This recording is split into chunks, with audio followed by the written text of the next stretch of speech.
ओम शांति। आज हम 24 जून 74 की अव्यक्तवाणी सुनते हैं। आज की वाणी का सार है, राजयोगी ही विश्व राज्य के अधिकारी। सर्वश्रेष्ठ सहज योगी, राजयोगी, कर्मयोगी, ज्ञान योगी, गायन योग्य व पूजन योग्य बनाने वाले सदा पूज्य योगेश्वर शिव बाबा बोले। क्या आप सभी अपने को योगी समझते हो?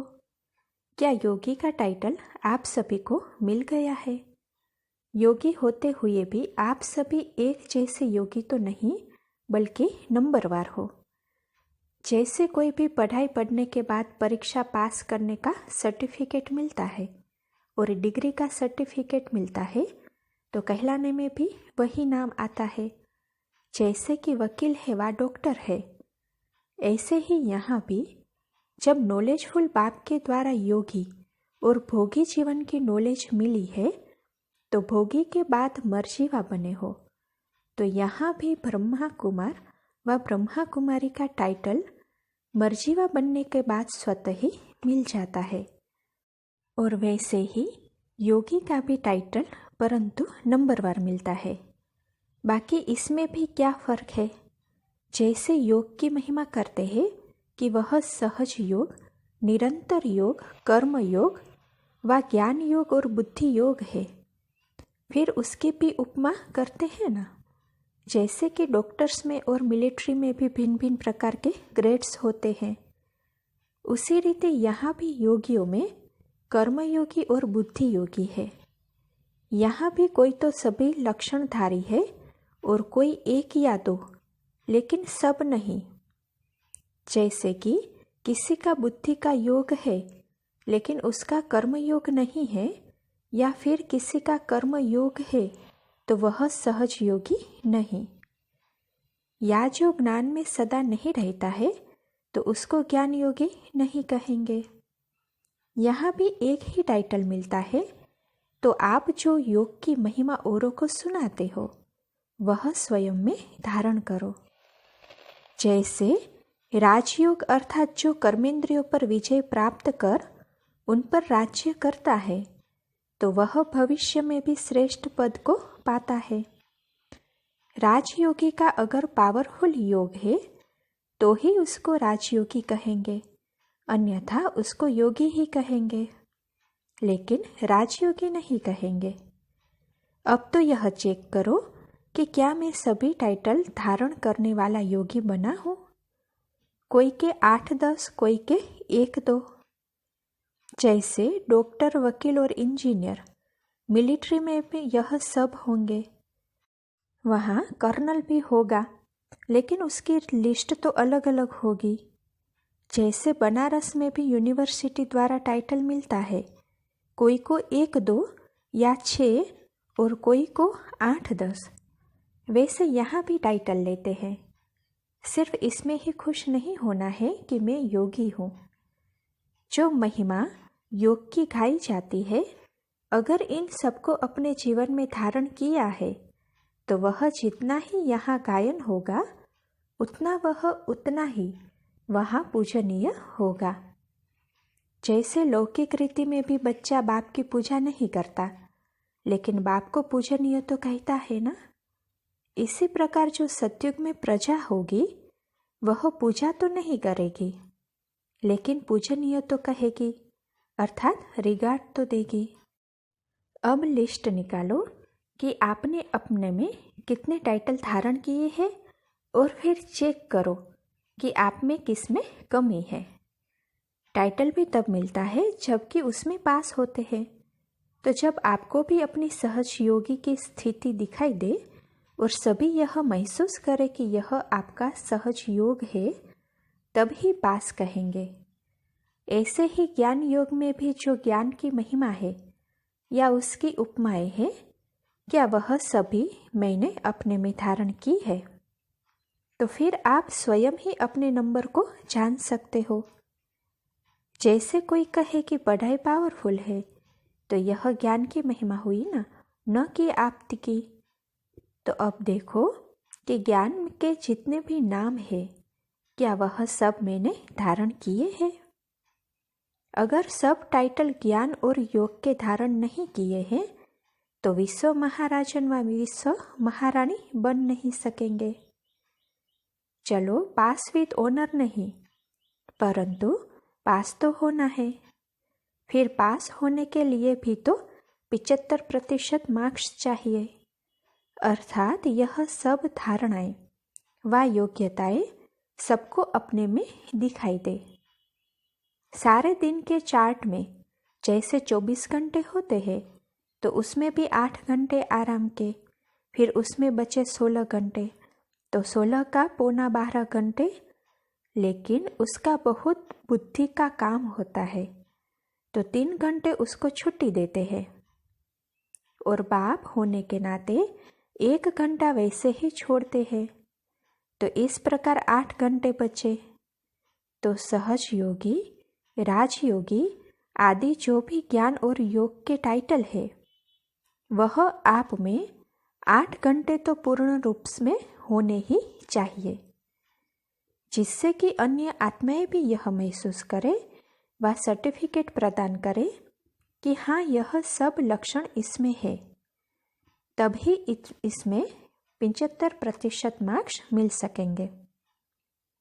जो महारथी है अर्थात पास विद ऑनर होने वाले हैं तो उनकी नींद का टाइम भी योग युक्त स्थिति में गिना जाता है।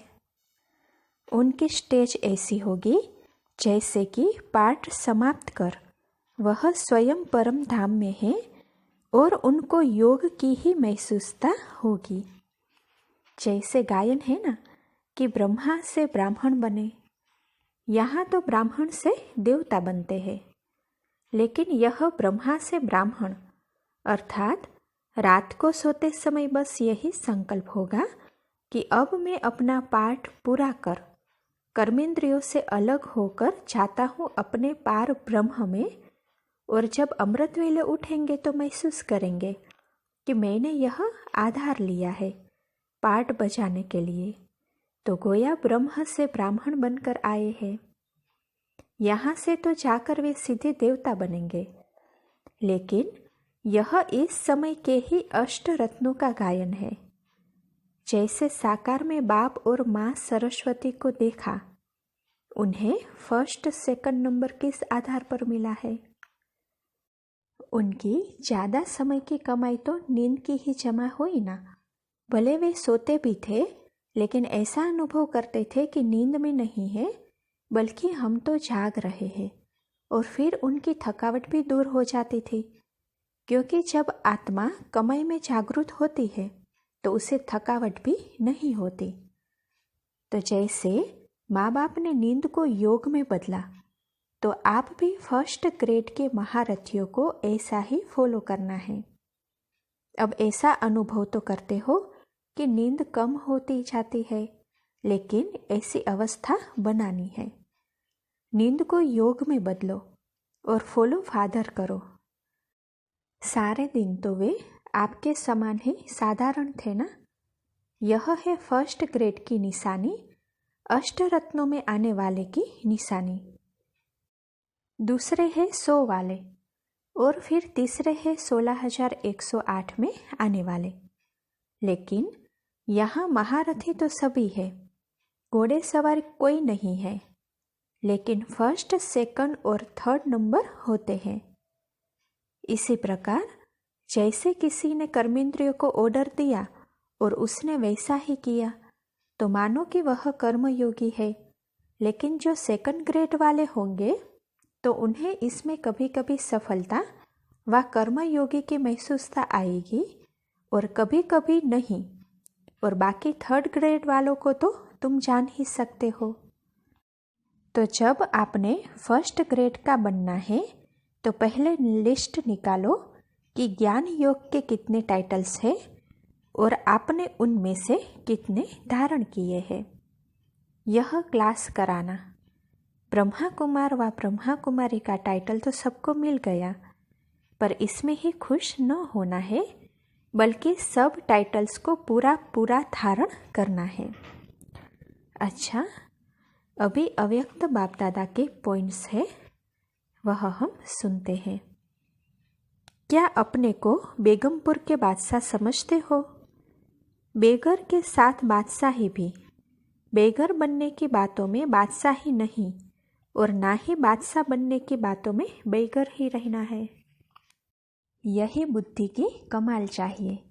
जैसा समय वैसी बात और वैसा अपना स्वरूप बना ले। इसके लिए मुख्य शक्ति कौन सी चाहिए? इसमें चाहिए निर्णय की शक्ति।